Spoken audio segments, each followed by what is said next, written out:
Welcome to Mr. Urton's video about using the quadratic formula to solve a quadratic equation. On our practice test, we have the instructions use the quadratic formula to solve. Solve means I find x's that make this true. I find x's that make this 0. To use the quadratic formula, first of all, I need my coefficients, a, b, and c. The a coefficient is not quite as easy to find as the others. It's the number multiplied by the x squared term. The x squared term is where the x is raised to the second power, or to an exponent of 2. I'm going to say that coefficient is actually 1, because 1 times x squared is the same thing as x squared. 1 times 5 is the same as 5. 1 times 7 is equal to 7. So I know my a coefficient equals 1. My b coefficient is the number that's multiplied by the x term. In this case, b equals 3. The c coefficient, or actually c is not a coefficient, c is a constant term. It's the constant term, so c is just 2 in this case.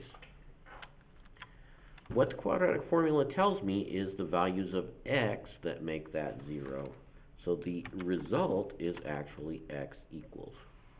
Alright, I can start my quadratic formula with x equals, and now I'm going to plug my coefficients into the formula. The formula just works with the coefficients. There are no x's involved. So I have negative b, in this case that's negative 3, and technically I have plus or minus the square root, but I'm just going to start off with the plus. So I'll have plus b squared. B is 3. And I will get my squared.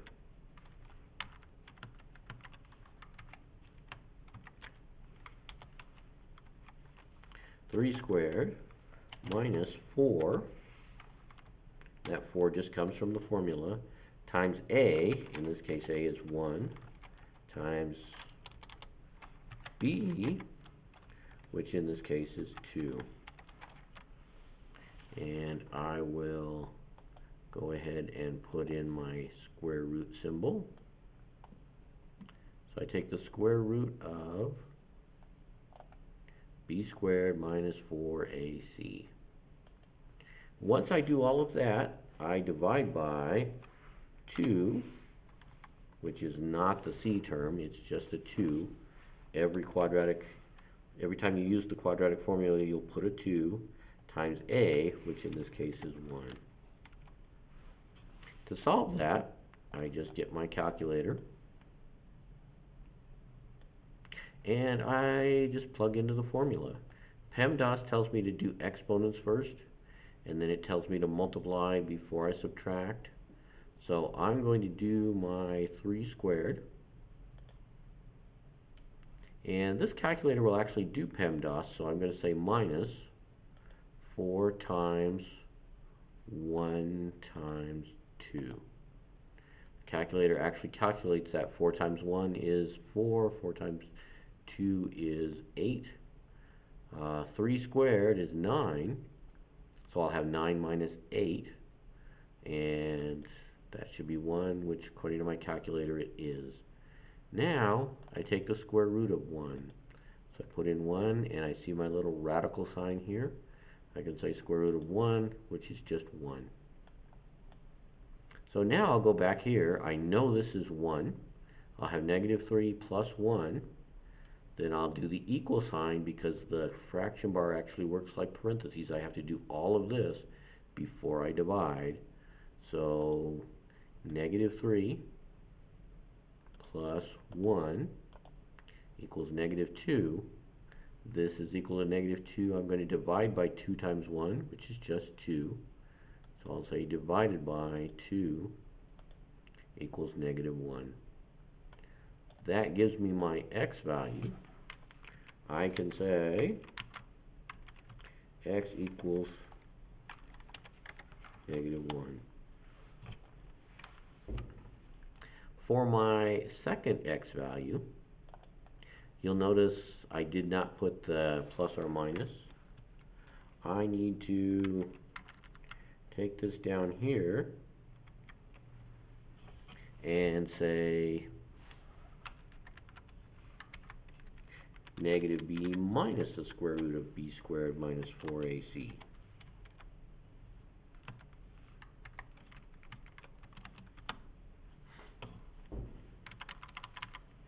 So I now have that same thing, but I have a negative sign instead of a plus sign. I have a subtraction instead of a plus. So I can bring my calculator back, and actually, if these had been large numbers, I would have written them down, but I can remember when I did 4 times 1 times 2, I got 8. 3 squared gave me 9. 9 minus 8 gave me 1. Square root of 1 is 1. I remember that this was 1. So I can take negative 3 minus 1.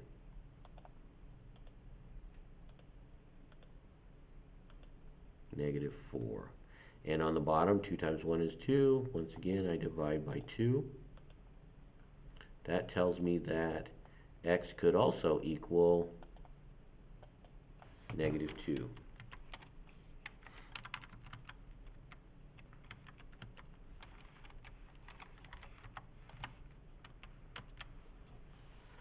Now I will check that by going back to my original equation. I take my negative 1.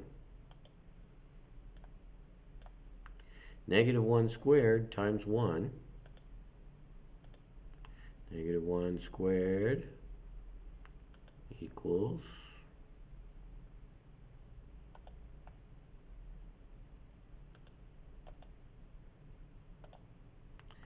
negative 1 squared equals 1, because negative times a negative is a positive.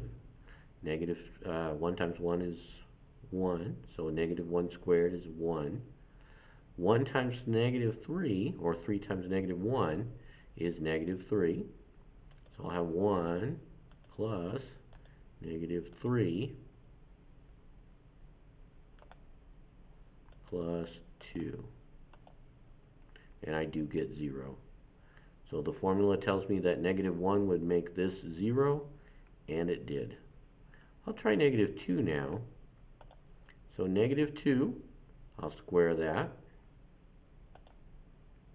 Then I will add 3 times negative 2.